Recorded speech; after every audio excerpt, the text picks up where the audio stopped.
Members, good afternoon. May I call to order the meeting of the security panel. We formed a quorum and it's also 2:30. So may I call the meeting to order. Confirmation of minutes of our last meeting.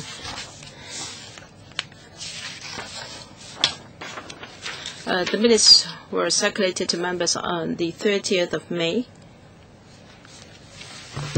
On our meeting dated the 5th of April. Any questions, please? The Secretariat has not received any proposals for amendments so far. Do members have any proposals for amendments? No, then the minutes are confirmed.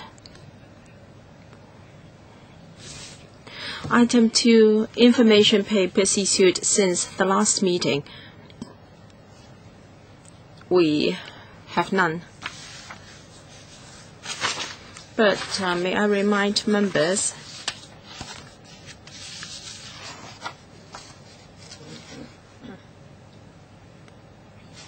that on the 10th of June, Monday morning, we have a planned visit to enhance our understanding of the operation of the Marine Police.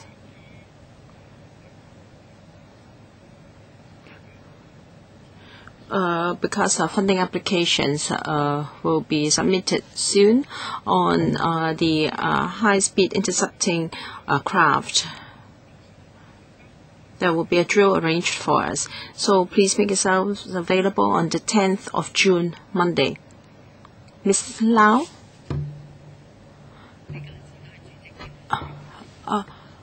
Chairman, you used to be the chairman of the panel, which is now chaired by Mr. Christopher Jung, and we have a scheduled meeting for the whole Monday morning, so I won't be able to attend that visit. All right. The agenda for our next meeting. Please invite the administration to join us now.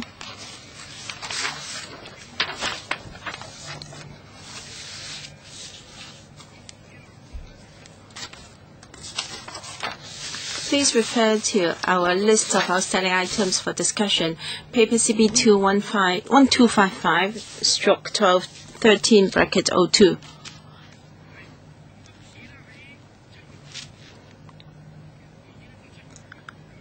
Our June regular meeting has got 3 proposals from the administration.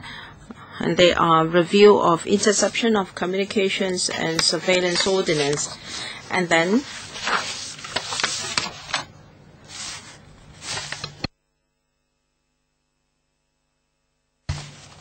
handling of torture claims, proposed by Mr. Dennis Kwok. And then the third proposal is construction of Kowloon East Regional Police Headquarters and operational base Out Kok Divisional Police Station. So there are 3 items from the administration. Any views, please? Ms. Emily Lau.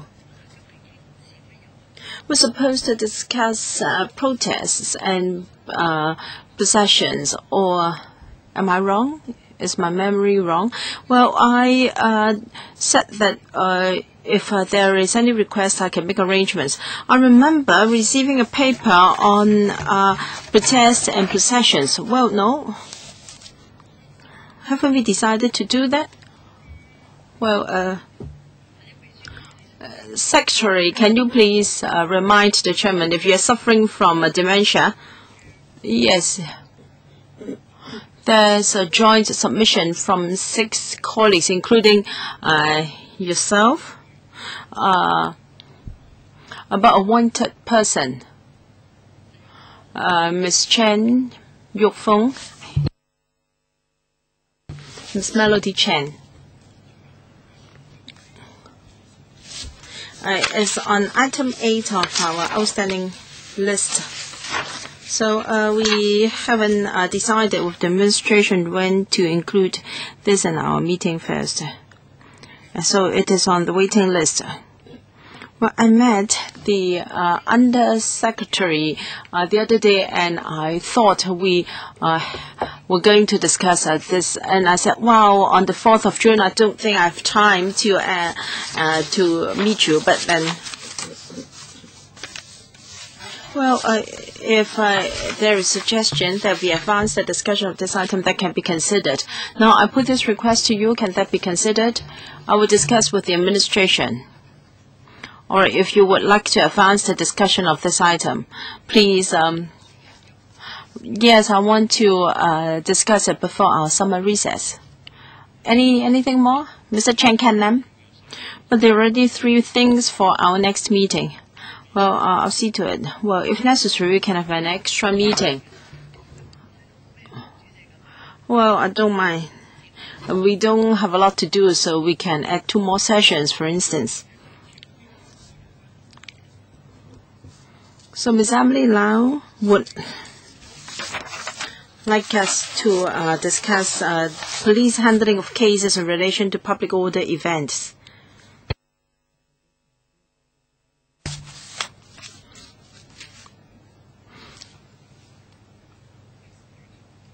So let's see if we can add that extra event into our next meeting. So we go on to the 4th item, managing the self-harm behavior of persons in custody by a Correctional Services Department. The administration has prepared a paper for us, CB 21255-1213-03. May I give the floor to the relevant official to walk us through the paper, please? For this item, we have Mr. John Lee, Undersecretary for Security, Ms. Bella Mui, PAS for Security, Mr. Lam Kwok Leung, Assistant Commissioner of Correctional Services, as well as Dr. Judy Hui, Senior Clinical Psychologist from the department. Welcome. Undersecretary, over to you. Thank you, Chairman. We'd like to brief members on how the CSD manage self-harm behavior of persons in custody. The CSD is committed to providing a secure, safe, humane, decent, and healthy environment for persons in custody.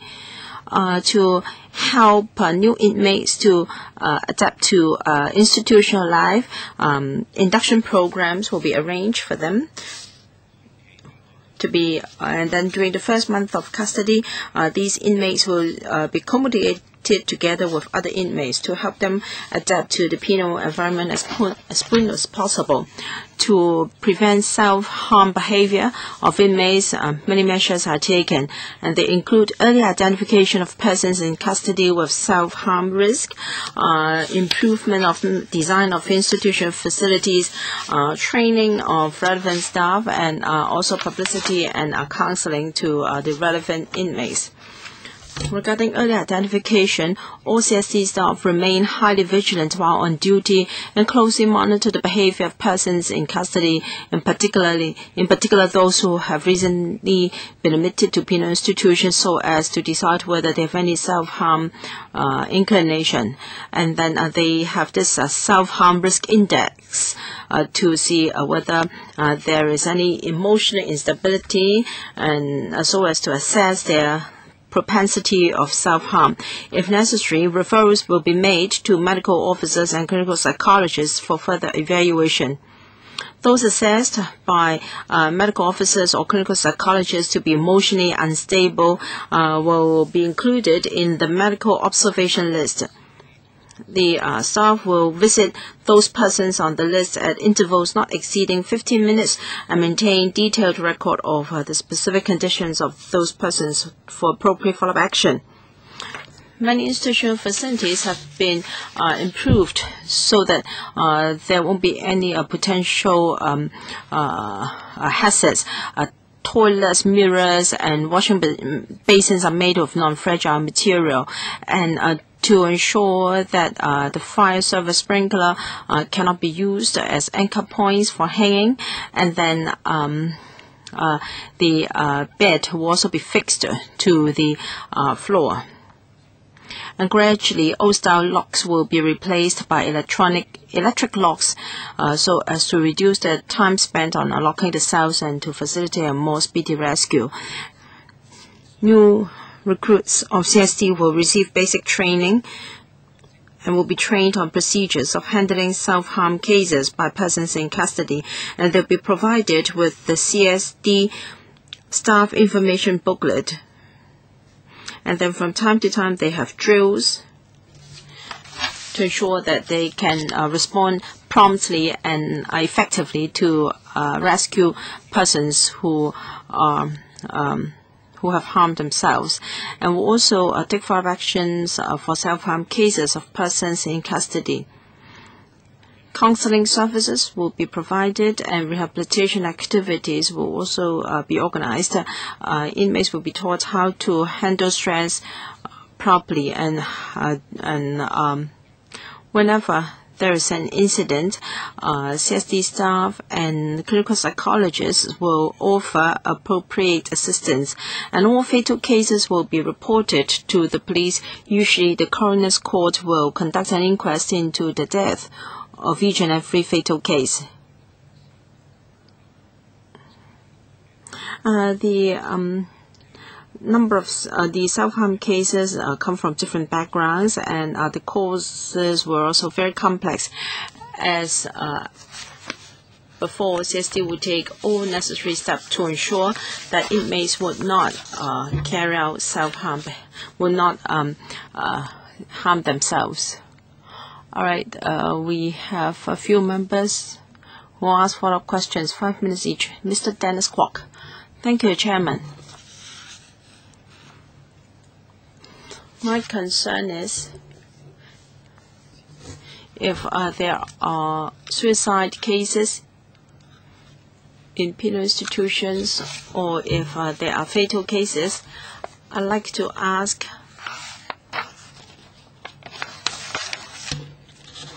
whether there are any guidelines on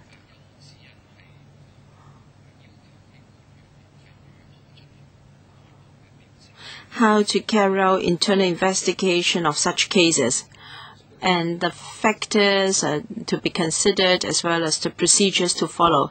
Why do I say so? Because in other jurisdictions, such as the UK, recently in the European Human Rights Court, there was Jordan versus the government of the United Kingdom case.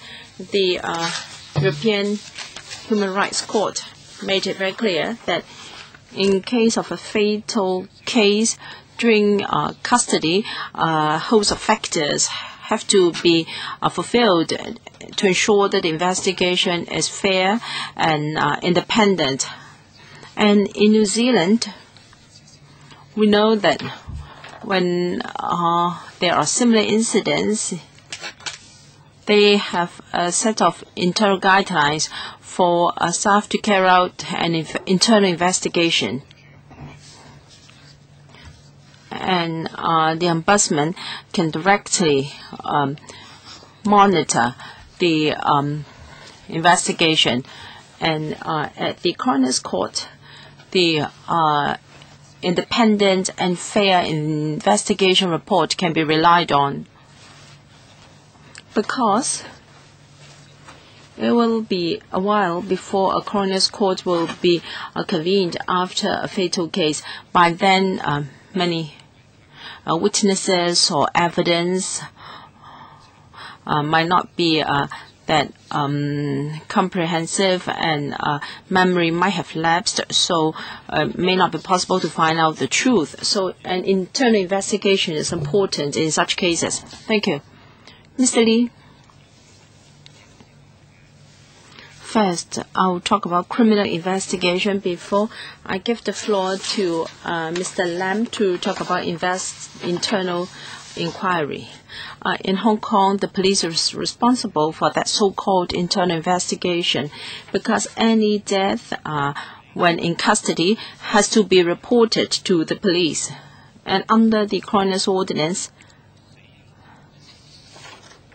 the coroner's inquiry a coroner's inquiry is mandated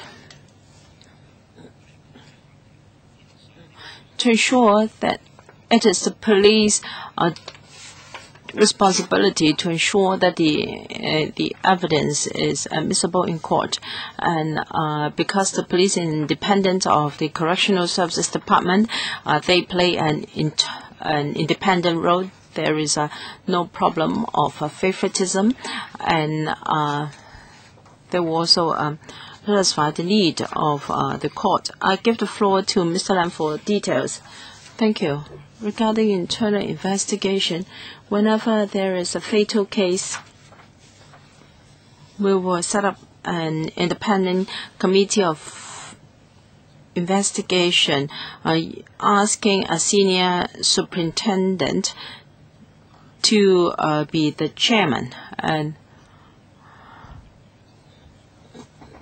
we will consider all the circumstantial evidence, and when the investigation is completed, we have to report to an independent service quality division headed by an assistant commissioner.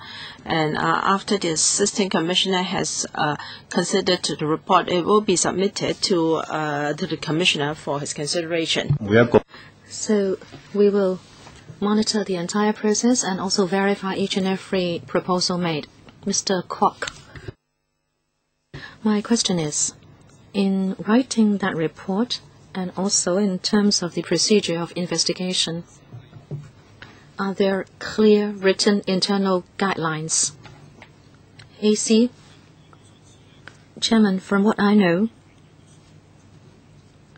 there is a scope of matters for internal reference. I don't know what that would amount to, the guidelines in the mind of Mr. Kwok.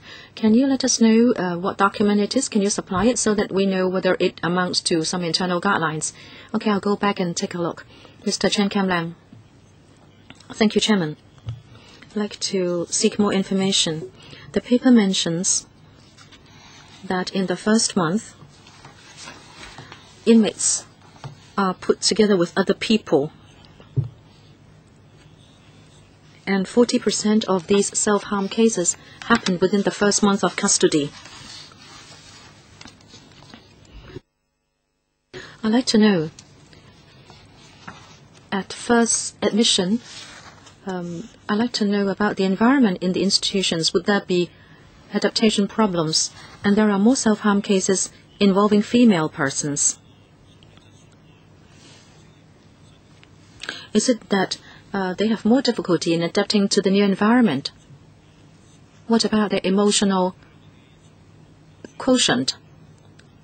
And also, is it that they have a bigger problem adapting to life with other inmates? And how do you propose to deal with these? Also, you provide counseling, but your conclusion is that such self-harm cases are done on the spur of the moment without any signs as prelude. So how can you do any prevention? What kind of better prevention can you do? Thank you for those questions. We said that 40% of the cases happen within the first month, and also female persons in custody would take up about 55% of self-harm cases. These are reflected in the figures for the last 3 years. We can also see from the statistics that in terms of background, those with a mental illness record account for 50% of such self-harm cases. But it doesn't mean that all cases can be traced to a mental illness record. We have done other kinds of analysis as well. For example, people held in remand and people newly convicted. Would there be a correlation? Those who are held on remand accounted for 30% of the cases, and newly convicted inmates would account for 70% of the cases. But in fact, CSD staff, especially clinical psychologists, will follow up on each self-harm case to try to find the causes of the behavior. The background of the inmates is just for reference, but we would actually talk to them to understand their mood and to try to see why they have done something like that. And professional psychologists, clinical psychologists are the people who do this. And later on I can defer to our senior clinical psychologist to tell you more. Very often they would have family problems, emotional problems, health issues, as well as residual effects of drug abuse, and also they may have adaptation problems. But could I now defer to Dr. Judy Hui to explain more to you. Dr. Hui, our internal information shows that the causes of self-harm are complex, but there are a few which are more commonly seen. First, interpersonal and family problems. 2, the length of the sentence. Number 3, physical and mental problems. These are the few more common causes for self-harm. There was a question about man-women ratio. Our internal information shows, and also clinical observation shows, that upon admission, female persons are different from male persons. Comparatively, female persons have more emotional problems. And when female inmates have to deal with such emotional problems, they may be weaker. So there are more cases involving female inmates. Mr. Yu Si-wing, sorry, Chairman, I still have some time. I hope the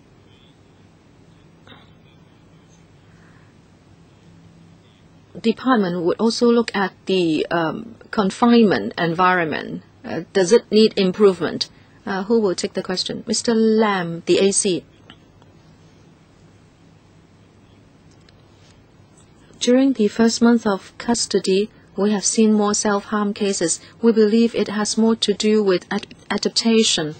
As to the living environment, in fact, once they have been in prison for a longer time, it doesn't exhibit such a big problem.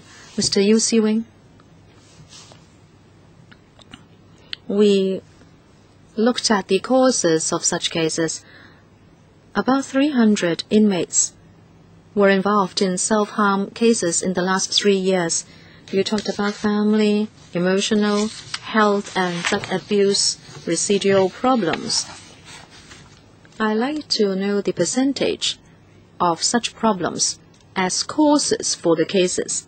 And also, did you do targeted counseling because you have known these causes? And if yes, has that been effective? And also in the last 3 years, there were 6 fatal cases. Did you take targeted measures to prevent hanging by inmates? Under Secretary. Thank you, Chairman. Mr. Yu.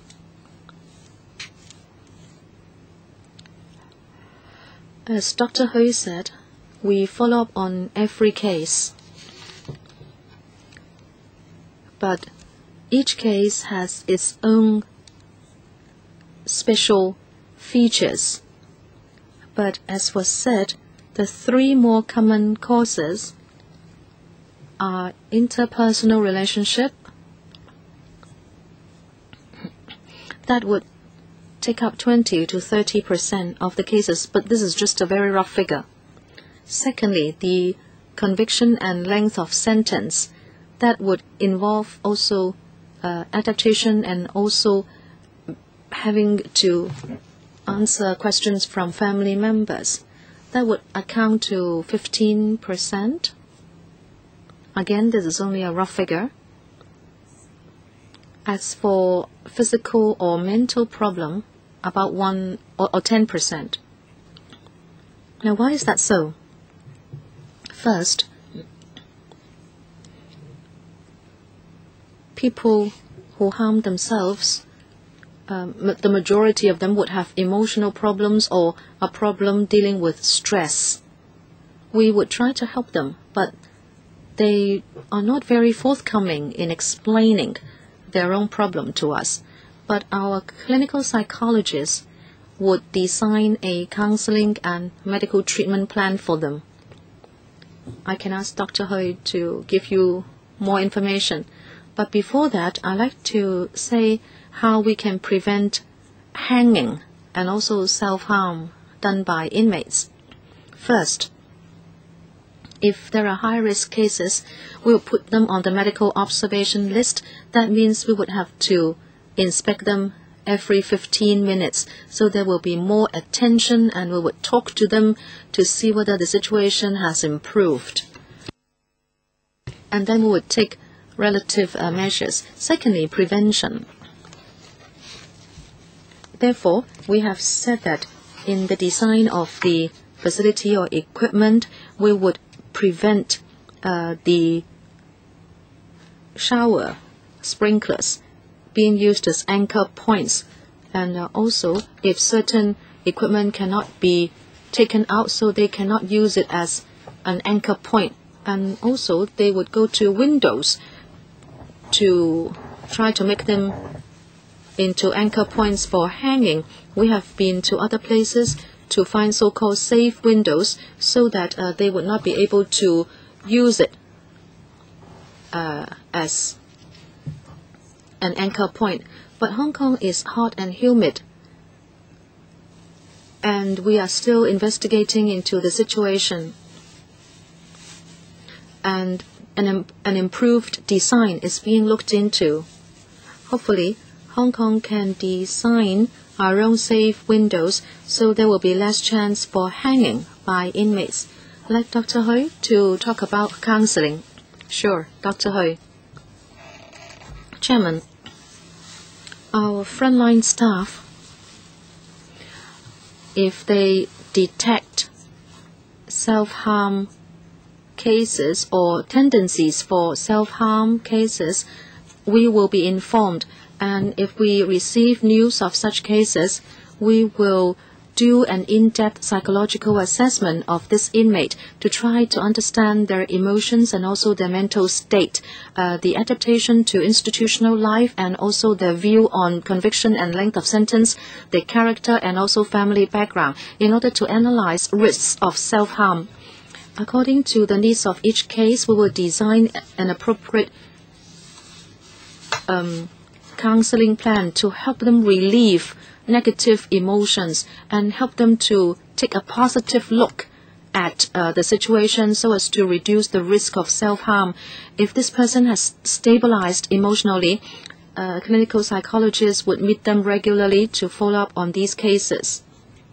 As for people with really high risk of self-harm or with people who have a mental illness record, we will refer the case to the mental health division so we can work with psychiatrists in order to help them. Ms. Emily Lau. Thank you, Chairman. Well, you may have noticed Chen Shui-pin in Taiwan recently engaged in self-harm behavior while in prison. So I think we must keep a closer watch on such cases in Hong Kong. According to the Undersecretary, even one case is one too many, but we have seen quite a lot even in last year. For female inmates, you said that they were higher in numbers, but by how much? By how many? How do we compare with other jurisdictions? Is it the same in these places, or are there unique circumstances in Hong Kong making female persons are more likely to self-harm themselves? So do you have any information to give me an answer now? And Chairman, you and I are also a justice of peace. When we inspect prisons, nobody ever mentioned such things to us. Of course, there might not be such cases on the day of our visits, but at least something about this should be mentioned to us, because we like to have a fuller picture of the penal institutions we inspect. I have been to these places for more than a decade, but have never heard of such things. Now, I'm not accusing you of hiding, but you should let JP know. Perhaps those inmates were still there, and shouldn't you mention that to the JPs?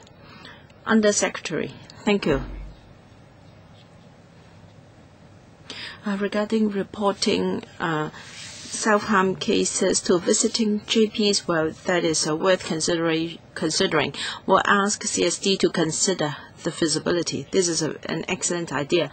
And the proportion of female persons in custody inflicting self-harm, in the past 3 years, we've provided the statistics for the past year. 3 years, and as I said, female inmates accounted for 54% of the cases, and their male counterpart 46%. As regards how we compare with other jurisdictions, our CP, Dr. Judy Hui, might be better able to answer. Dr. Hui, well, the statistics differ from places to places, but as far as I understand, the female persons in custody are more likely to harm themselves, even in other jurisdictions. That being the case, we should tackle this problem, and there should be more facilities to help them, form measures to help them. If these female inmates are more likely to harm themselves, you must have special measures to help them. And I welcome Mr. Lee's undertaking to consider my proposal. Well, and what about those being kept in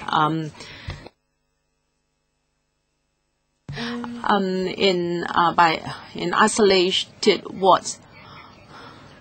We're told that some have been kept in separated confinement for more than 7 years in Stanley. So please get my message. And for female inmates, can you do more to help them? Any special measures to help them? Yes, all the points mentioned will be forwarded to the CSD for consideration. For instance, separated confinement. For female inmates, indeed, we have special measures. In Law Wu Detention Center, we have a special facility for mental wellness. There is systematic and long-term support to help young female inmates who need special psychological assistance. We have professionals to help them. Dr. Hui can supplement. Thank you. Thank you, Ms. Lau, for your views. 2 years ago, in our Law Wu Penal Center, we had a special center for mental wellness of female inmates. We help them to develop positive thinking, and for many inmates, they are rather weak in interpersonal skills. Some of them might have experience of being abused. So during detention, we try our best to give them better services, and they've responded quite well. So we will gradually extend the service. So is it only found in Law Wu? What about other female penal institutions? Well, positive psychology will also be used to help female inmates to manage their emotion and to enhance their interpersonal skills. Mr. Marfung Kwok, I was about to follow up that issue, but then Ms. Sambilau has already asked the question I wanted to raise. I'd like to ask whether the administration has compared the self-harm rate of local inmates with their counterparts in overseas. How do we compare with these jurisdictions? And for inmates with self-harm records, what is the percentage of a relapse? I mean, how will they display repeated self-harm behavior? And if yes, how does the administration follow up on these cases? Mr. Lee. Yes, we have compared with other places. But before that, I'd like to add that the definition of self-harm behavior is different in different places. For instance, even a very minor case will be classified. For instance, taking a shampoo, swallowing soap is also self-harm.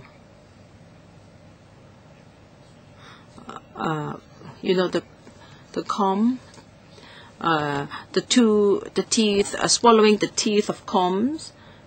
Some places will not classify that as self-harm behavior, but we do. But using their own hands to scratch their skin, well, this is still also regarded as a self-harm behavior. In other places, they have a higher standard of injury. So the concept differs from places to places.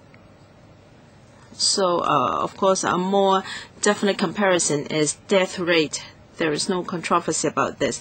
For Hong Kong, in the past 3 years, for every 1,000 inmates, the yearly average is 0.2 persons who successfully committed suicide.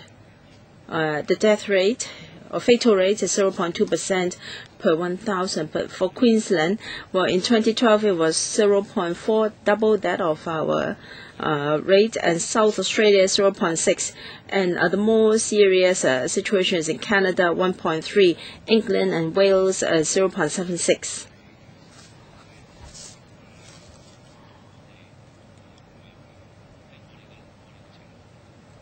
So we are among the first and second place in terms of record. We are among the lowest in terms of fatal rate. But if some inmates are just rebellious and would like to vent their emotion, as I said, we have 5-minute interval inspections, so some of them may do that as soon as the officer has left, or they might do so while in the washroom or late at night. So for these cases, no matter how hard we try, really, we can do, there is pretty little we can do about them.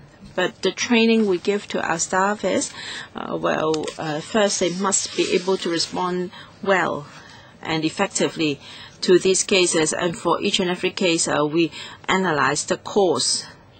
How about my second question? How about the number of cases that have displayed repeated self-harm behavior? Is that common?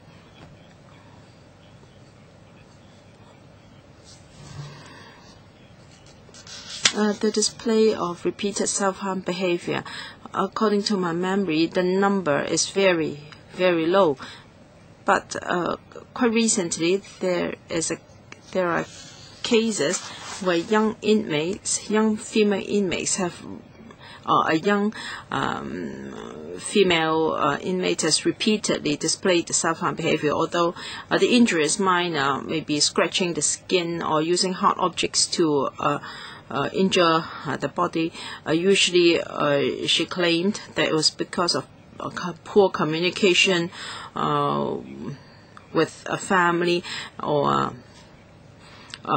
poor relationship with family. So we have been extra vigilant because this is a high-risk case. Although what she did was not very fatal, but we will keep an eye on her. Usually, the number of repeaters is not that high. Mr. James told there were 6 cases of successful suicide, and then coroner's inquiry has been held. I'd like to know improvement measures made subsequent or as a result of those 6 cases. In 2010, there were 4 fatal cases, and the coroner's court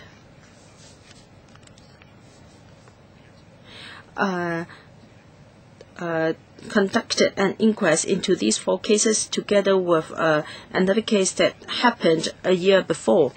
And after the inquiry, some recommendations were made, and they've been worked on by the CSD.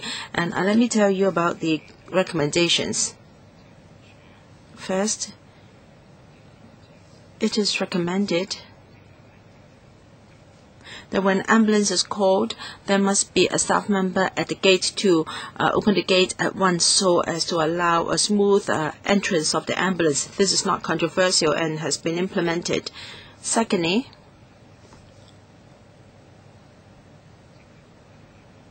the officer on duty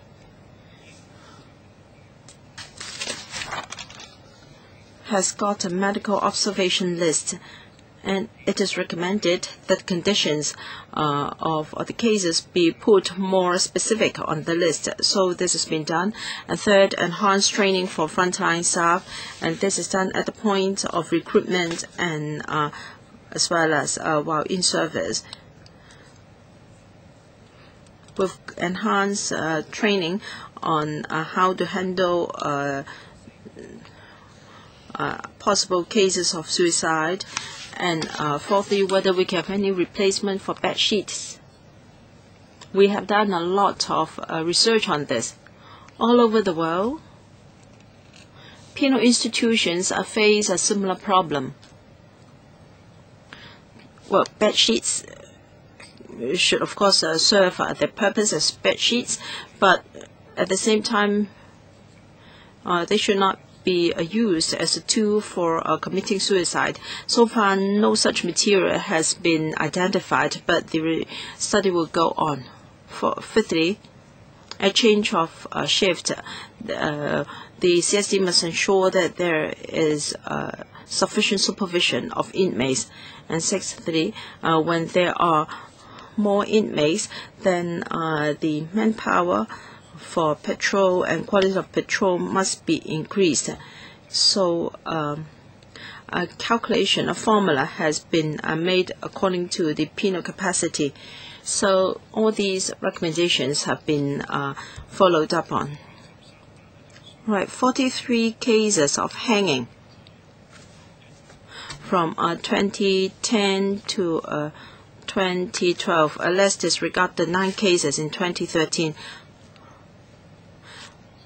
What conclusions can you draw from these cases to improve the situation?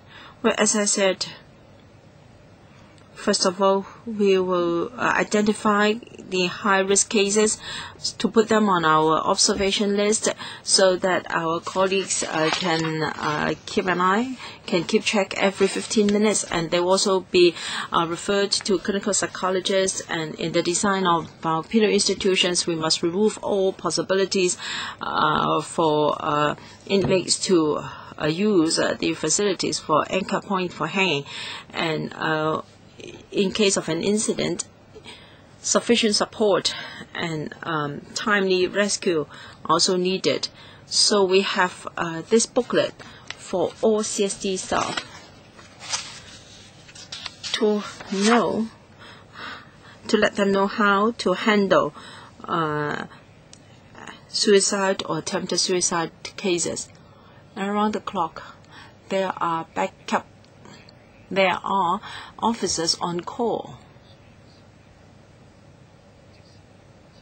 to ensure that when necessary, immediate help can be called in, and they will have sufficient equipment. For instance, if necessary, there must be equipment to remove them from anchor points if they had hanged themselves. But the number of cases where hanging and death was involved, the number of cases was very, very low. Mr. Albert Ho, you said that the figure is extremely low. What about the figures? 6 successful cases, but how many have tried to hang themselves, but yet they did not actually kill themselves?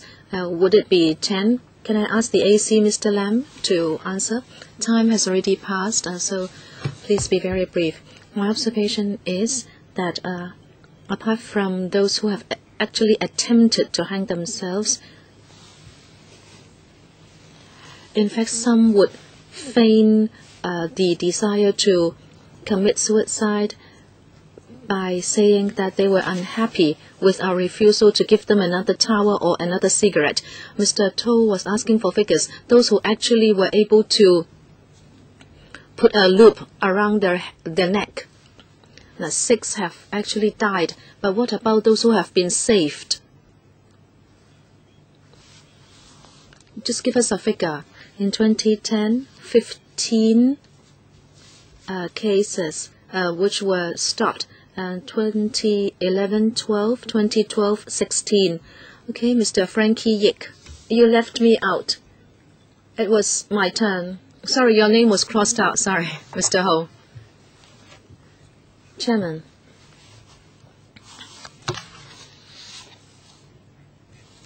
You have this index, self-harm risk index. I think that's very good. It shows that you have the awareness.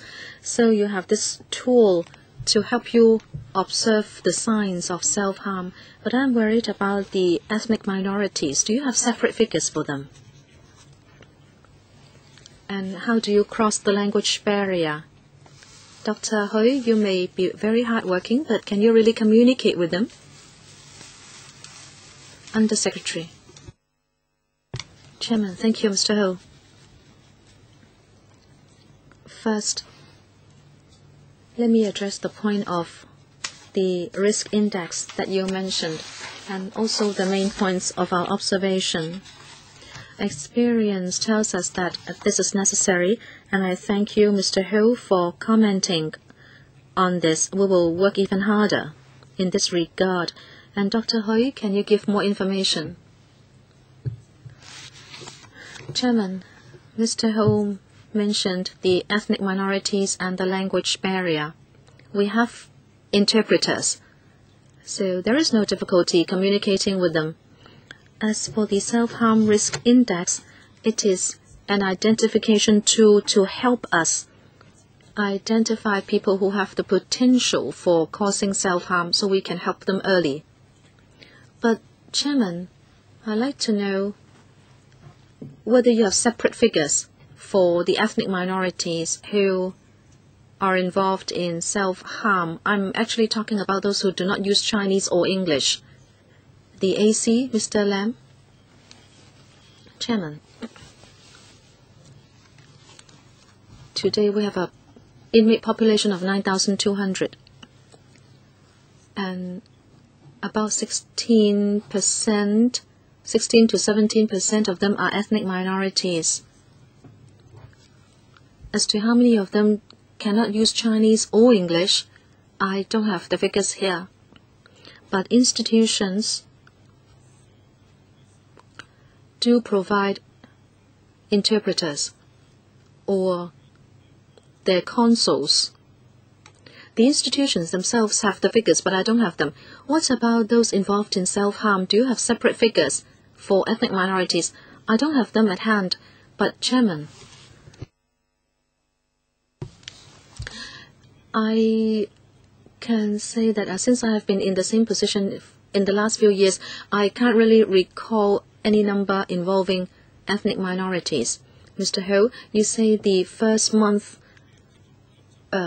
custody would be the worst period for inmates, because they may suffer from a lot of psychological stress. They have to face a new environment and they are separated from their family. I'd like to know whether in the first or second month you would allow for more visits by family members or by social workers or religious people. AC? Chairman, we would pay close attention to inmates who are newly admitted, regardless of their race or ethnic origin. If there is a need and if we detect that they have mood problems, we will allow for more visits, but it has to be decided case by case. Basically, as we said, we can make such welfare or daily life arrangements for the newly admitted persons, and we are particularly concerned about where they stay for the night. Mr. Ho, we agree with you. In the early period of admission, they may have mood swings, and therefore they would always be put together with other inmates. In other words, apart from our staff, there would be inmates around him, and we would get to know problems early. We have put up posters and notices, and we also encourage family members to tell us if they detect any problem, and also the fellow inmates should also alert us to any problems, because we think early identification and prevention is more effective. But do you have a guideline? If they have adaptation problems in the first, second months, would there be discretion so you can allow for more visits? AC? Yes, we have a guideline to say that we can exercise discretion to deal with cases, but we don't actually talk about visits. Mr. Frankie Yik. Thank you, Chairman. Actually, my question has been covered by many members. 40% of the self-harm cases will happen during the first month of custody. That's the high-risk period. We believe there should be a more comprehensive plan to take care of these inmates. The Undersecretary said many things. They say that you would observe them every 15 minutes, and also for female inmates at Lo Wu, you have positive psychological counseling, and also you do other things to help them.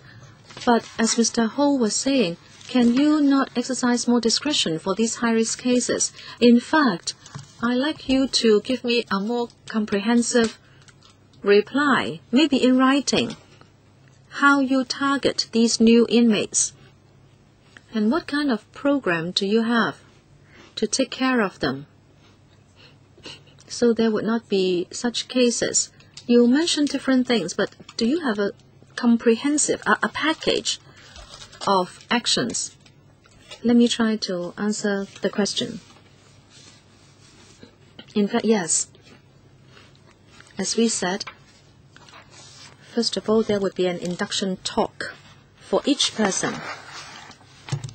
And to a certain extent, we would tell them about the adaptation period and requirements put on them by the institutions, their rights, their welfare. So there would be this induction talk.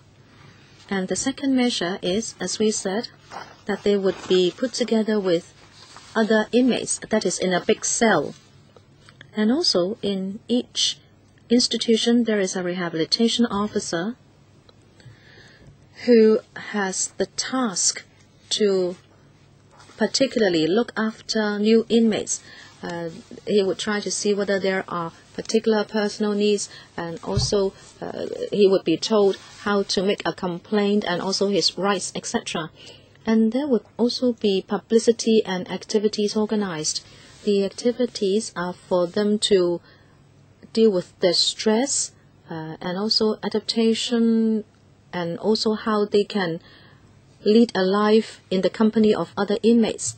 Together with NGOs, we also mount publicity programs and conduct talks. So inmates are taken care of psychologically and in terms of adaptation. We try to involve them in activities. The CSD's experience overall these years has found that this series of measures can help them. Mr. Frankie Yik. Undersecretary, well, I've heard you. You are doing a series of things to take care of these inmates, but I don't know about the frequency of the activities. Say on the first day there will be orientation and he will be told about everything, and then he will be left to fend for himself for a month. So the so-called care, is it going to be in-depth? Because 40% of the cases happen during the first month of custody. Undersecretary, the strategy is that there is a comprehensive policy to deal with newly admitted persons. But to take care of cases effectively, it is important for us to identify those who need the help. If we should see mood problems, interpersonal relationship problems, or insomnia and illogical speech, as we said, there is a self-harm risk index. We would ask staff to watch out for a list of things. For example, the loss of appetite, flying of a temper, and loss of interest in daily life. There is a big checklist to help identify inmates who need more help. And if they are these people, then they will be put on the medical observation list, so clinical psychologists can draw up and design tailor-made programs for them. Well, yes, I know this is what you do, but I'd like to know the frequency of your work. I would think that as the weeks pass by, the psychology would be different. The first assessment may show that there is no problem, but a problem may arise in the second week. So I'd like to know what the frequency is. Well, I don't think he has an answer. Mr. Chung Kwok-him and then Mr. Leung Kwok-hong. Thank you. My question is, you have this self-harm risk index. If it has to be effective, it should mean that it can help you assess and identify the problematic new inmates, so you can start psychological counseling. Secondly, there are 80 to 90 cases every year on average. And in terms of follow-up by psychologists and doctors, what is the figure? Undersecretary. There will be a series of questions to be asked under the risk index, for example, previous suicide attempts, drug abuse experience, whether they are a drunkard, previous illnesses or such psychological problems. And if there are such cases, they are put on the medical observation list. And then clinical psychologists would interview these people. And there will be tailor-made counseling programs designed for each person. As to the manpower resources, there are 22 clinical psychologists in CSD, and they work in the different institutions. If there are many such problems in a particular institution, more people will be deployed there. As we said, in Lo Wu, we are promoting positive psychology. This is because there are more people who require such assistance. So there is this comparatively comprehensive facility with more psychologists. But in every institution, there are CSD staff who have nursing qualification. They will also help inmates who need counseling. Thank you. Mr. Chung. Chairman, is it that for all new inmates, they will be allocated a job. Because if they have something to do, then they may have some diversion from their problems.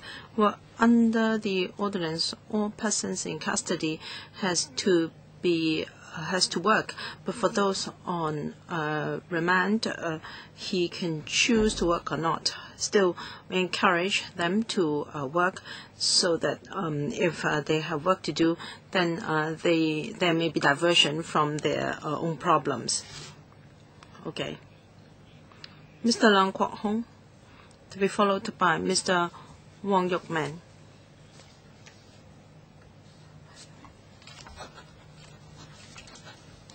So you conduct an assessment. If a person is identified as being a high-risk person, how many of them has committed suicide subsequently, or those not classified as being high risk but committed suicide subsequently? If you have statistics, please let us know. You've got 22 experts. What experts are they? Are they trained by the CSD, or are they clinical psychologists trained elsewhere? And you said that vocational training would be provided. And you have a booklet, CSD staff information booklet, and that would cover symptoms of self-harm behavior and guidelines on handling suicide or attempted suicide. How big? How many pages does that booklet have? Is it a general newsletter? I think it provides information on various things. It is not just for self-harm behavior. So can we have a look at the booklet? And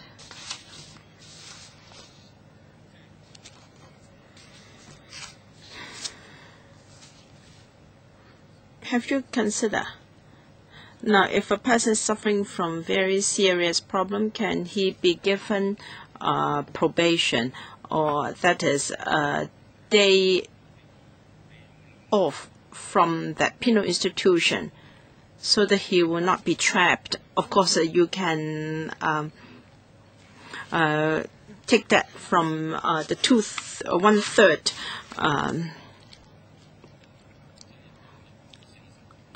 of the detention period.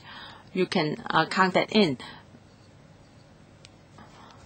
because after your assessment, you allow him to be released on probation. Of course, I'm not coaching you what to do if we talk about hardcore criminals that have committed murder or arson. That is not possible. But if there is an assessment by a CP, can that be done? A day of release on probation. Okay, I'll talk about the CSD information booklet, and then Mr. Lam can talk about whether the inmate can be released on probation. And then my colleague will also talk about vocational training. I've got a copy of the booklet here. There are 14 pages. In fact, each page is like a card, information card. Of course, 14 pages contain different daily procedures and for emergencies, including suicide or attempted suicide. There are about 6 cards on that topic. That is to say, almost half, or 40% of the booklet is on committed or attempted suicide. But what about opening the gate quickly to let the ambulance in? I'd like to know whether that is included. Well, on this, do you have half a card or a full card? Please allow the Undersecretary to finish first. We can provide a summary of the information in the booklet for Mr. Leung. Regarding symptoms of self-harm behavior, there is an annex and symptoms of emotion and annex, and for handling suicide or attempted suicide, another annex, guideline for dealing with emergencies, another annex, and also how to handle other emergencies. Again, there is another annex. How many cards are there in total? Mr. Lam, can you answer the second question? Under the Prisoners Ordinance, there are some provisions on leave of absence, and similar provisions can be found in other similar legislation. We have to consider extreme cases,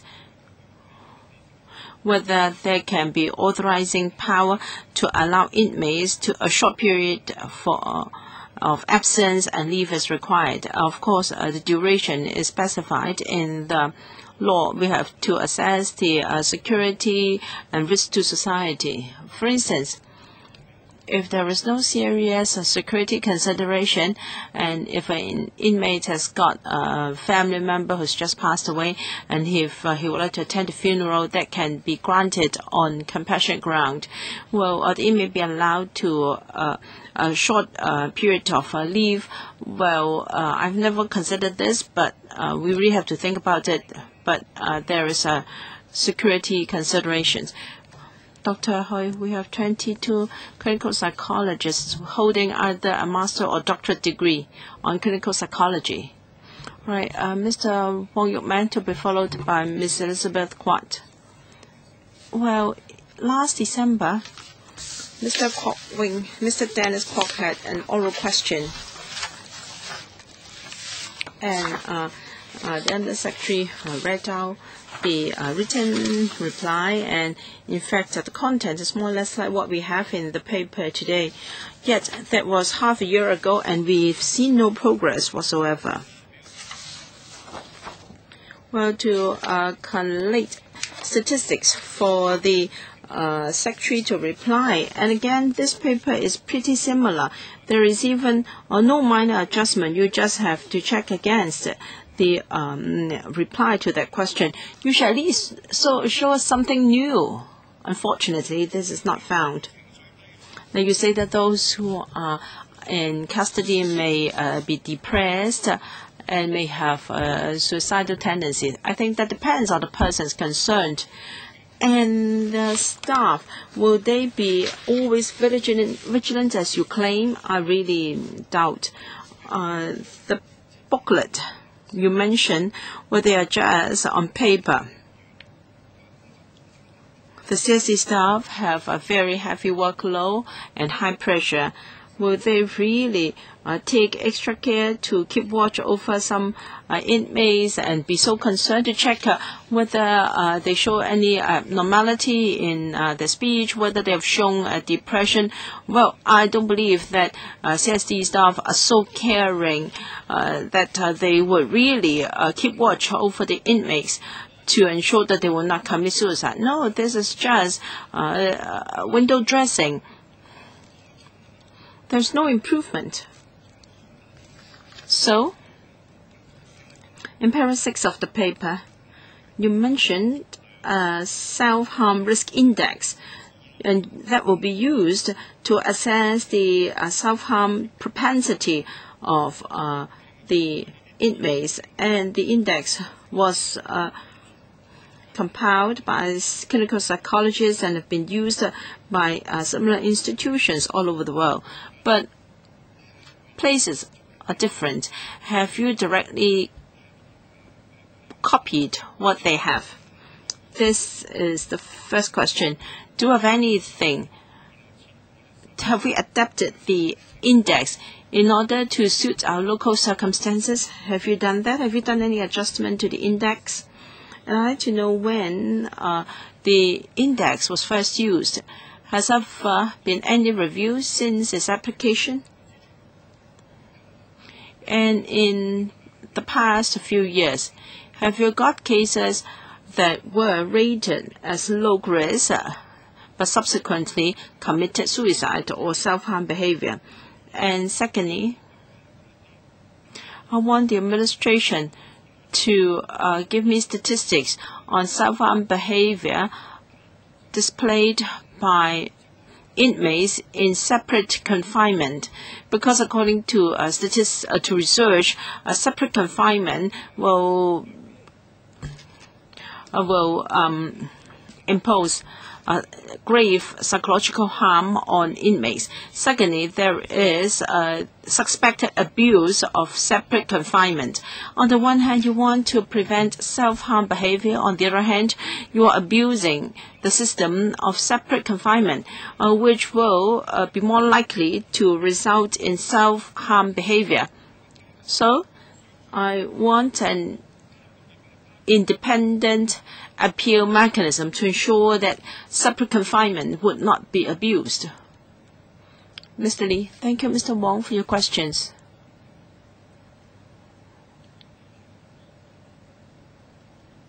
First, I disagree that our CSD staff would not follow our advice and go about the work in a professional and serious manner. When they go to work every day, they are there to help the inmates. They are dedicated, and they will try their best to adhere to the guidelines. And then there is a rehabilitation unit in the CSD. I'll invite Mr. Lam to supplement. All right, please be specific. I asked about the self-harm risk index.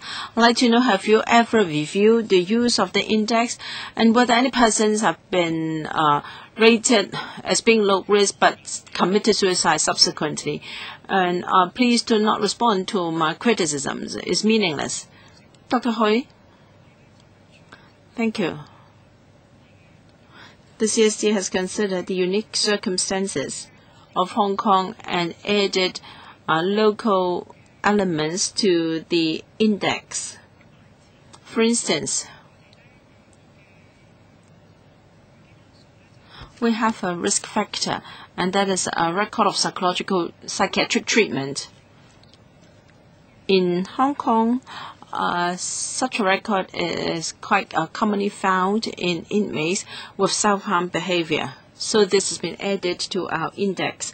And from time to time, we review the index to ensure that it can enable us to know the background of the inmate more expeditiously and accurately.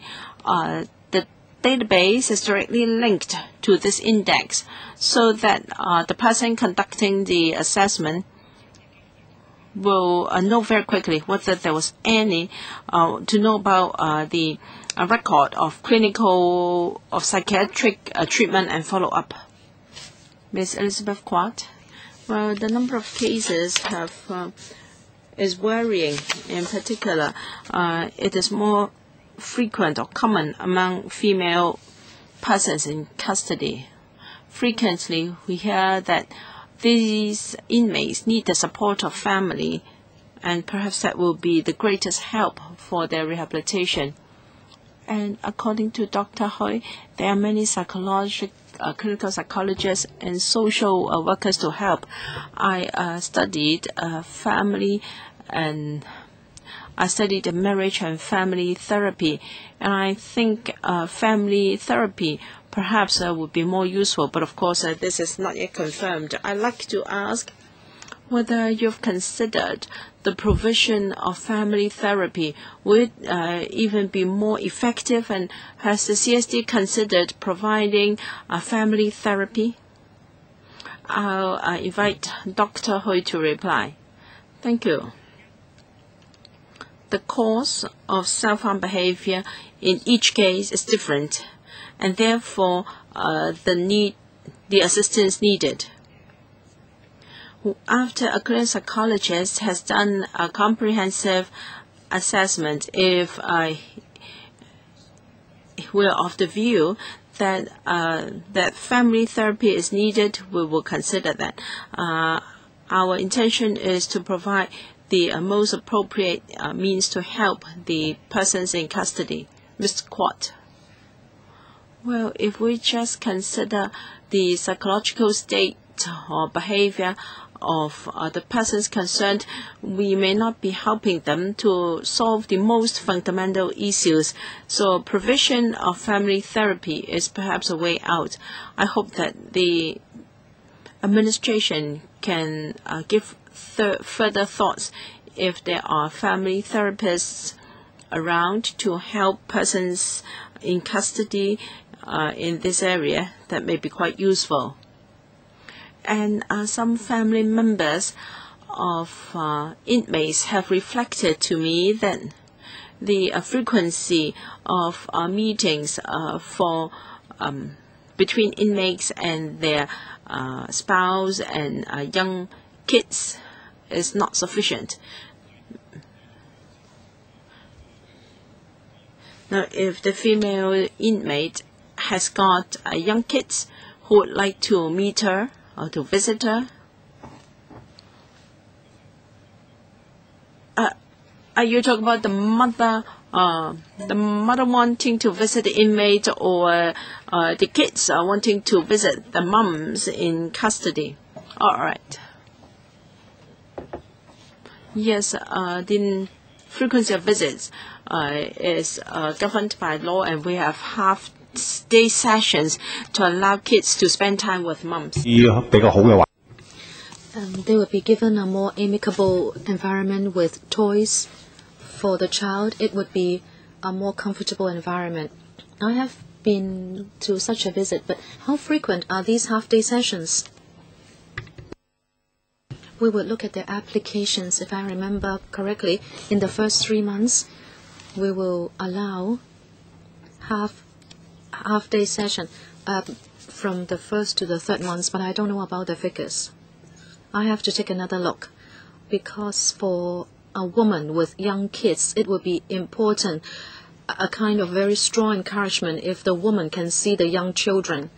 Can you also increase the number of half-day sessions? Because that is a request put forward by a friend. AC, we have to strike a balance with regard to resources. We understand that there can be a half-day session every month. And we are not just talking about one mother. There are many women with children in the institutions, and we have to see what can be done. Please consider it. Second round, 2 members, Yu Si-wing and Wang Yuk-man. We have 2 other items. Just 2 minutes each. Mr. Yu Si-wing. I'd like to follow up on the last question, and that is amongst the self-harm behavior. You talk about family, emotional, and health problems. They account for about 50% of the cases. And also the residual problem from drug abuse. Does that account for a high percentage as well? If yes, what kind of measures do you have to reduce the residual effects of drug abuse? Undersecretary. Thank you. We were talking about a series of possibilities, but the most common 3 causes are interpersonal relationships, 20 to 30%, conviction and sentence, about 10%, and mental and health problems, about 10%. But amongst the 200-odd cases, there are many other causes for the rest of the cases. So drug abuse, it doesn't account for a big proportion. But we know that in certain cases, the person may have a certain background, but he may not inflict self-harm because of that particular problem. For example, there may be a mental illness record. Half of the cases can be traced back to a mental illness record. But then the psychologists who talk to them may not think that that particular self-harm case can be caused by that particular problem. So it really depends. We don't have a particular proportion involving drug abuse, but even if there is such a proportion, it will be small. And I have given you those with the biggest proportions. Interpersonal relationships, 20 to 30%, conviction and sentence, about 10 to 15%, and health and mental and physical health, about 10%. Raymond Wong. Chairman, I asked 2 questions. but they have not been responded to. The first one, the risk index. If you have done assessment and a case is low risk, but in the end it has turned into a self-harm case, do you have such an example? Secondly, I mentioned separate confinement. I like to get some figures. Self-harm cases amongst those who are subject to separate confinement. AC, let me talk about separate confinement. In 2010, self-harm cases involving separate confinement people, 7 cases, 2011, 6, and 2012, 14. And the average is for every 1,000 inmates, there would be fewer than 4 on the average. And the figure should be 1.8 amongst 1,000 for those who are separately confined. It seems the figure is half of the overall figure. As for the risk index, Dr. Hui, actually, the risk index is just one of the tools for us to identify people with a self-harm tendency. Actually, frontline staff may observe that there are such cases and they are referred to us. Every year, clinical psychologists receive about 2,000 referrals, and sometimes the cases are not identified by the risk index but by staff, and we will do follow-up action. Okay. I think we have to wrap up discussion of this discussion item, but before we do that, I like to say that as a justice of the peace, I have done my rounds to the institutions for about 10 years. I think overall speaking, the CSD is improving. I think you are not just managing the inmates, but you are also helping them. I think they are very professional. Mr. Raymond Wong was talking about caring for inmates. And in fact, I can see that many CSD staff are working very hard and they also respect their work. Maybe we can try to understand the work of the CSD more later. Okay, that's it for this item. The next one.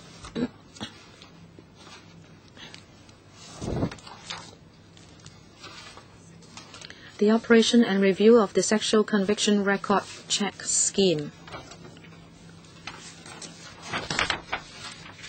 The papers are CB bracket 2, 1255, 12 to 13 bracket 05. Attending for this item, we have Mr. John Lee, Undersecretary for Security, Mrs. Millie Ng, PAS for Security, then from the Hong Kong Police Force, Mr. Matthew Hemmings, Chief Superintendent Crime Support Group, and then we have Mr. Kilian Tung, AS for Security, and then we have Mr. Chan Sing Chong, Chief Inspector of Police Support Section, Identification Bureau, and also Mr. Jean Clayton Duff, Senior Superintendent of Police Identification Bureau. Welcome.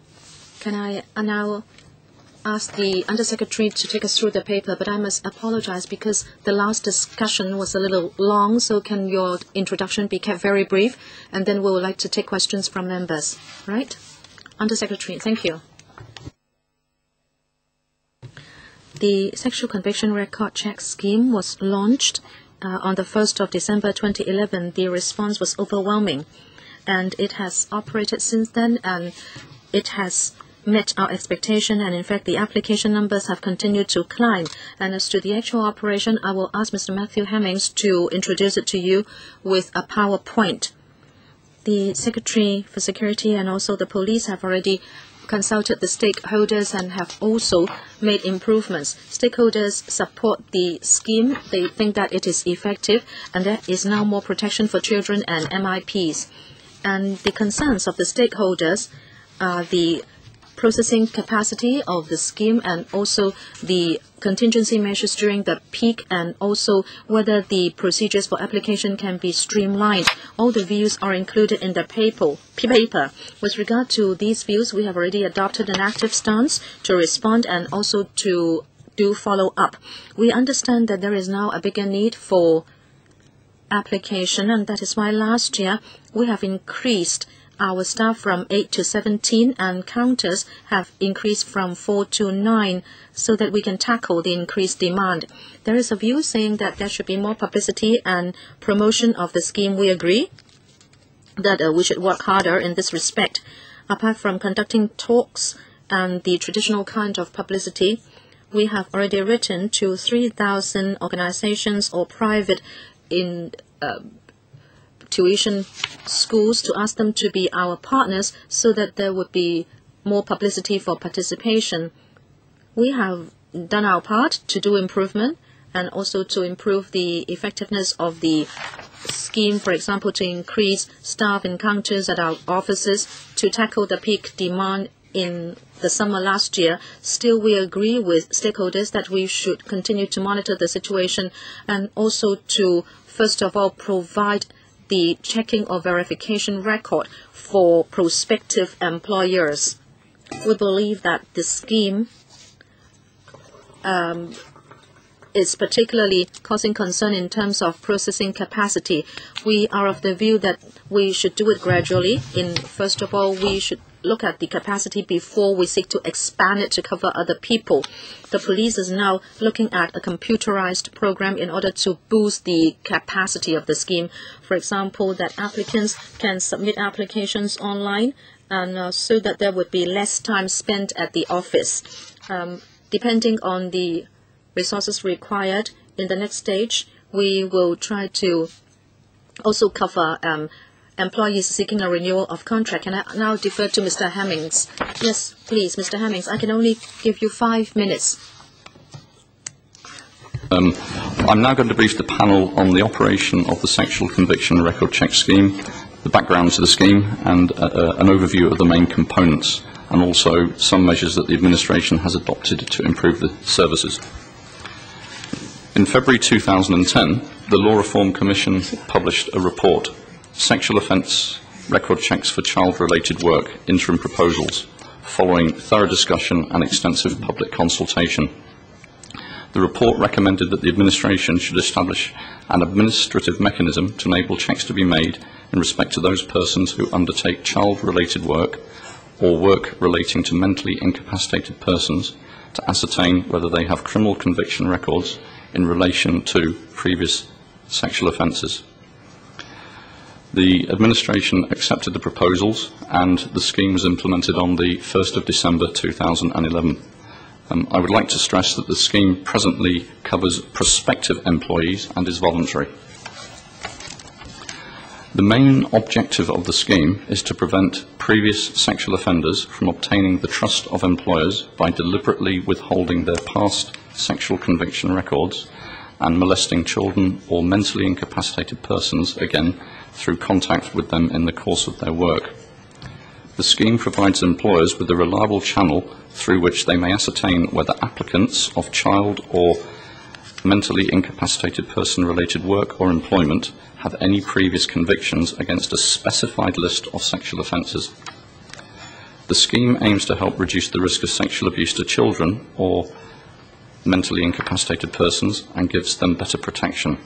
However, a sexual conviction record check in itself cannot take the place of prudent employment practice and proper supervision by employers and parents.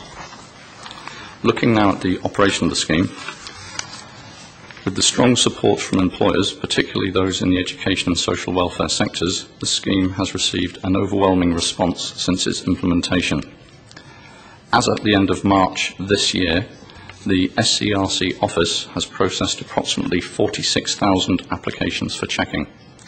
Of those 46,000 applicants, 5 of them with sexual conviction records that met the criteria for positive result under the scheme agreed that their result could be uploaded to the auto telephone answering system.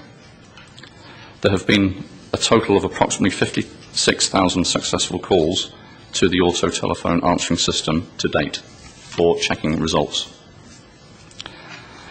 Turning now to enhancement measures during the peak application period in 2012, the force has been closely monitoring the utilisation of the scheme during the peak application period. To shorten the waiting time for appointment booking and handling the summer surge of the SCRC applications last year, the SCRC office opened more counters and extended its office hours from 5 p.m. in the evening to 9 p.m. on 4 days each week, that is Monday to Thursday. This lasted from the 28th of May last year to the 20th of December. Furthermore, the strength of the SCRC office has been doubled from 8 to 17 staff, and the number of counters has been increased from 4 to 9. That's an increase of 125%. At present, the SCRC office can handle 350 applications per day, and the average waiting time in the last 3 months is only 1 day. In other words, applicants can make an appointment on the next working day. Other enhancement measures. To further streamline the application process and enhance the user-friendliness of the SCRC scheme, the police are now exploring the feasibility of developing an internet platform to allow applicants to make appointment bookings and submission of applications online. We are also considering the feasibility of extending the validity period of the checking result to 18 months. It is currently 12 months. In respect of publicity, the administration recognises that there is a need to step up publicity of the scheme to encourage more employers in the relevant sectors, particularly the private educational institutions, to make use of the checking service in their recruitment process. The administration has recently communicated with about 3,000 organisations and institutions in the relevant sectors, including a large number of private educational institutions, to encourage their participation in the scheme. In addition, the administration has launched a partnership programme to invite stakeholders to join the programme to assist in promoting the SCRC service to their subsidiaries and members. The way forward. As I stated earlier, the scheme currently applies to prospective employees. The administration is now considering the feasibility to cover contract renewal staff of existing employees in the scheme when sufficient processing capacity has been secured. Thank you. 好，多謝何建設。咁跟住落嚟，我哋就一個討論啦。咁我而家手頭上咧就有黃毓民議員、葛珮帆議員嘅。Thank you. Raymond Wong, Elizabeth Kwok, Frankie Yick, and Elizabeth Kwok. All right, 4 minutes each. We're running short of time because we might have a second round of questions. Mr. Raymond Wong. Thank you. All right, when we first discussed this scheme, I already said that I had reservation about using administrative mechanism to carry out a trial scheme. Of course, we agree that such a mechanism should be set up, but it should be backed up by statute. We should not just use an administrative mechanism. Well, on the 8th of April, this motion was passed, and that is to urge the administration to help, is to give us a bill within 12 months to put into legislation this SCRCS. It's been more than 12 months, but we don't even have a legislative timetable. So how much store does the administration set by for this LegCo? Well, in fact, it was a consensus of legislators, but the administration has turned a deaf ear to what we asked for. The Undersecretary made a very meaningful opening remark. He said that the scheme was well received and the response was very high. How can you say so? Well, because there is such an administrative scheme, of course, many people would like to check. Why don't you say that members of the community embrace this administrative mechanism? Why you say that the mechanism or the scheme has been well received? That means you're not going to legislate on that, because so there have been so many applications, and you don't have enough manpower to handle the applications. So you will at most enhance your capacity. You're not going to legislate on this, all right? You have got suggestions on how to make improvement measures. Well, I agree to most of the suggestions. Of course, we cannot object because you are proposing to improve the mechanism, but that is not where the crux of the problem. Going back to the original proposal, I think I can give you some suggestions. There can be areas where further improvement be made. For instance, $115 of application fee, you can either reduce or waive it altogether. The government is not out of money. Secondly, the coverage. You should extend that to cover existing employees and private tutors. Now, our private tuition centers. Should you cover private tutors? Well, you have to be extra careful. Private tuition centers, okay, but private tutors, now, there can be a possibility of abuse because there you say that there is more contact between kids and also private tutors, and parents should have a clear idea about the background of the tutors. And but to implement these measures or to combine the registration of certain professions and the SCLC checking, okay, I can agree to that, but there must be legislative backing. And there is also a proposal to have more SCLC office in locations other than Hong Kong Island. I object to this. You cannot turn it into something like district offices or district councils. First, you can't do it, and this is also silly. The police has got only one office for applying for that, or has got only one or two locations for applying for the certificate of no criminal record. There can't be such offices all over the place. All right, your time is up. Ms. Elizabeth Kwok. Thank you, Chairman. When the mechanism was first launched, it was promised that the coverage can be extended for use by parents and volunteers. We said that the protection is not comprehensive. It only applies to prospective employees, but not existing employees. And then only employers of institutions and enterprises allowed to check the record. But what about parents who employ private tutors or those who have kids who take part in voluntary services? That's not allowed. Recently, we've got a case. Well, the plaintiff had a previous relevant record. However, he was still the leader of a Girl Guide company. As a result, he indecently assaulted two young girls when in service. So I think the protection here is not sufficient. Since the scheme is so well received, according to the police, they will only extend the coverage of the scheme when it has got the capacity. Well, since the demand is there, why do you have to wait? Why don't you boost your capacity as soon as possible so the parents can feel more assured? Under Secretary. Thank you, Ms. Kwok, for your question.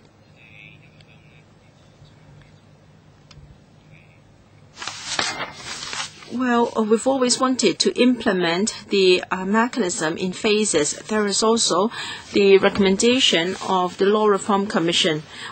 We are waiting for the Law Reform Commission to conduct a full legal review before we can decide how to legislate.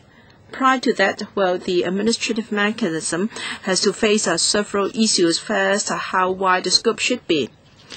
The LRC proposed that we should go gradually because there could be possible abuse and there might be controversies. For instance, to allow parents to use the mechanism. Why is it that the mechanism is just for all organizations and employers of organizations and enterprises? Because they are more liable in terms of the operation of organizations under their control. If we extend the scheme to allow parents and everybody to check, then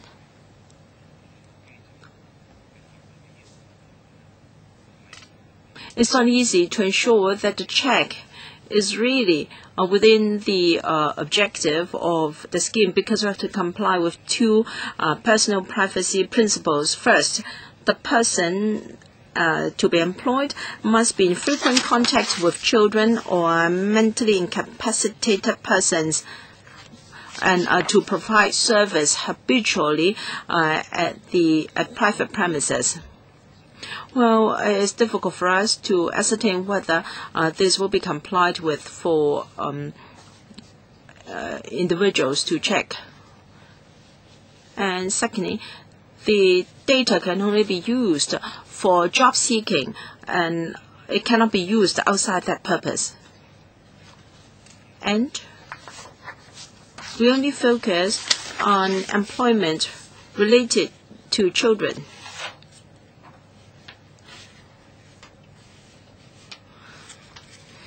If we extend the scope, well, the inquiries may be made, but not related to children at all.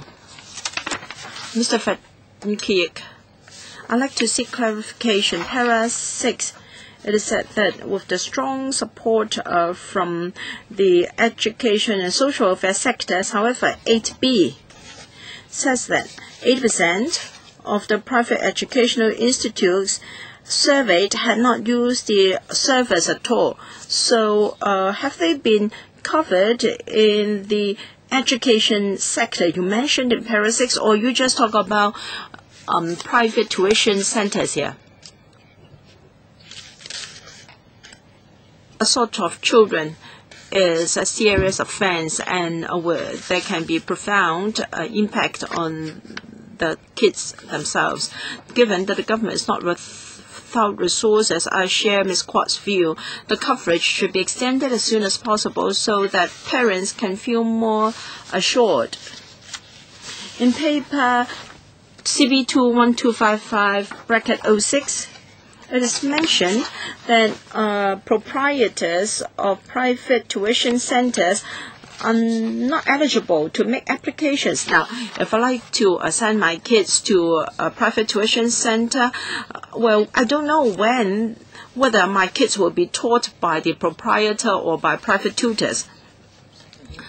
Now, we're told that parents can ascertain with the private tuition center whether the employees have been subject to such checking. This is meaningless, because if I send my kids to tuition centers, I would probably choose one that is near my home. But if there is none near my home, what should I do? Should I send them to across the harbor? Secretary, since this is so successful and well received, now there's a recent case. An existing employee need not be subject to checking, so this is a problem. So can you expedite and please extend the coverage sooner? Thank you. Private tuition centers, yes, the usage of the scheme is low, but for education sector, we'll talk about schools, and here the utilization rate is very high. There's a discussion of how wide the coverage should be. We agree that the bigger the better, but we have to be pragmatic. We believe it is desirable to carry out the scheme gradually and in phases. Now, if we employ a new employee, we don't know his background, then this scheme will help us to check his background. For existing employees, it is desirable to cover them as well, but we have our priorities. For existing employees, the employer at least have some understanding of their background. And even if some of them have this background, the employers may still choose to continue to employ him or them, because if he has been in service for a long time and his record is okay, then the employer may choose to continue this employment. All right, we want to extend the coverage gradually. According to our experience last year, we can handle about 40,000, less than 40,000 cases per year. We have boosted our resources. So instead of 100, we are able to deal with 130 cases per day, and we believe we'll be able to cope with 90,000 cases per year. How many employees we have in Hong Kong? If we extend the coverage and we're not able to tackle cases where there should be a higher priority, then it's pointless. Ms. Emily Lau, Chairman, I tend to agree with my colleagues. I think there's a serious problem. In September, the UN Convention on the Right of the Child Committee will have a meeting, and I believe you will be taken to task by that committee. The paper says that before you add it to the manpower resources, people had to wait 2-3 weeks. But then there are news reports saying that people had to wait months. That's terrible. Now you have added manpower, so how much time do people have to wait? 1 day. 1 day. They wait 1 day now. Is that right? Just 1 day? When people ask for checking, they want a quick response. If it's just 1 day's wait, that's good. And they also want you to expand the coverage to include existing employees. Can that be done? Just now, the Undersecretary said that there are problems, but many of them can be tackled by the adding of manpower resources, right? It's just a matter of tackling the inquiries. I hope you can assist these people. I think money is not the problem. Very often, Chairman, it's like this. They come to the Legislative Council, we give them advice, but they do not listen to us. They just go about their own work. That is why society is so divided. Now members are agreed on this point. If we do not agree on a certain point, then you can refuse to listen to us. But now we are unanimous, and yet you refuse to listen to us. So isn't it that you can add to the manpower resources? You say that there is very active response from the organizations. They want you to do more and more quickly. Undersecretary, thank you. Yes, indeed, we have plans to expand the coverage of the scheme. But if you look at the entire labor force, then first of all, you have to know how many people we're talking about. Like, we are going to tackle another peak, and we also want to add resources and facilities and also improve the procedures so that we can already expand the coverage to, for example, people seeking a renewal of contract. We agree that the scope should be expanded, but we must set our priorities, and it must be done in a gradual manner. We were saying that last year, because of the problem in the summer, we already increased resources. And in the last peak, it was 236 people in a day, and now we can already handle 350 every day. And at the same time, we are publicizing the scheme, so more people will come forward. So even if we do not expand the coverage, if the publicity is effective, then there would already be more people using the scheme. And also, the peak is always in the summer. Why do we say we want to keep the situation under observation so we can expand it gradually? Now we can handle 350 applications per day. And according to previous figures, we should be able to tackle the peak demand this year. And the waiting time, as Ms. Lau was saying, should be kept to 1 day or even less than a day. But sometimes people tend to choose the date, so it might be 2 days. But anyway, we can already handle 350 now, and last year the peak was only 236. And recently in May, the average daily number was over 80, but we are not in the peak yet. So let us talk about the peak this summer, and then we can look at other options. I agree, we can streamline procedures, we can increase resources, but there would be more people coming in because of the publicity campaign. And also, if we expand to cover existing employees, actually this was mentioned by the LRC, existing employees already are in employment, and there may be a lot of disputes arising from chasing up on the records. So I agree we can continue to streamline the procedures first before we expand the scheme further. Apart from Ms. Elizabeth Kwok for a second round, who else? So Emily Lau also second round. 2 minutes each. Ms. Elizabeth Kwok. Thank you, Chairman. Just now officials said that the expansion would just be to cover employees seeking a renewal of contract. I think that is very conservative, and parents will certainly be disappointed. As you know, children must be protected while they grow up. They cannot wait. And also, have you considered the risks involved if your principle is to protect children, and so that those who are in constant contact with children will not be people with such a record? So you have to consider the risk. There are private tuition schools and private tutors who are always in contact with children, and there is a high risk of them committing an offense. But you don't consider including these people. What is your rationale? And just now it is said that it's difficult to cover the existing employees because we are talking about a big labor force. Then my question is, how big is the labor force, and how many of the employees in the labor force are in contact with children? You say you can't cope, but you have to give me some figures so you can convince me. Under Secretary. Chairman. Thank you, Ms. Kwok. When we ponder furthering the scheme to cover employees seeking a renewal of contract, and we are already talking about 100,000 people, but that is already a conservative assessment. Why?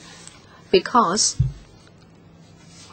if you look at employment in different areas where children are or to be contacted, then we're talking a big list of work items. We are talking about social workers and teachers, and especially sports trainers, etc. We're already talking about 100,000 people. And if you would allow me, Chairman, can I cover another point?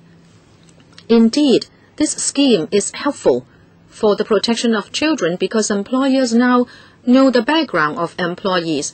But I'd also like to stress that, in fact, some organizations we have contacted also want us to bring out the message that we should not just rely on the scheme to protect children, because you have to do a number of things to protect children, including education, reminding children that they should seek to protect themselves, and also other regulatory methods. So I like to emphasize this point. Well, of course I understand that, but you have not answered my question. I was talking about private tuition schools and private tutors who may pose a risk on children. I think you have to tackle that. Well, I believe the Undersecretary has heard you, but your time has been exceeded by a minute. Ms. Emily Lau. Chairman, I'd like to ask the Undersecretary, could he remind me, he talked about the LRC report and the point about existing employees. If later on it is expanded to cover existing employees, and if they are checked to have a kind of record, then what should be done? Well, that is exactly what the controversy is. The LRC has raised the questions. Well, it didn't tell you what to do? No. That is why we have to look into the issues. A simple example would be if the person is already in employment, and because of this scheme, the person is sacked in the end. Who should take up the responsibility? I think we have to look into these legal issues. And I'd also like to raise a point. We say that the scheme should be expanded to include private tutors. Yes, we have some views on that. But actually, in certain survey reports, some people object to this. For example, there is a private organization which has done a questionnaire survey. The question was whether the scheme should be made available to parents. In fact, school principals said no. 75% of school principals said no. So you can see that this can be controversial. There was no explanation as to why it should not be expanded. But in previous consultation, we could see that this could be abused. Right, exactly. I think you should explore into it. In other words, to cover existing employees. But now you have no answer, and I think you should start thinking about it. You shouldn't say it's difficult and so you don't do it. I don't think the administration is saying a flat no. But if you are really thinking about it, if it is going to be expanded, you have to be prepared. Under Secretary, thank you.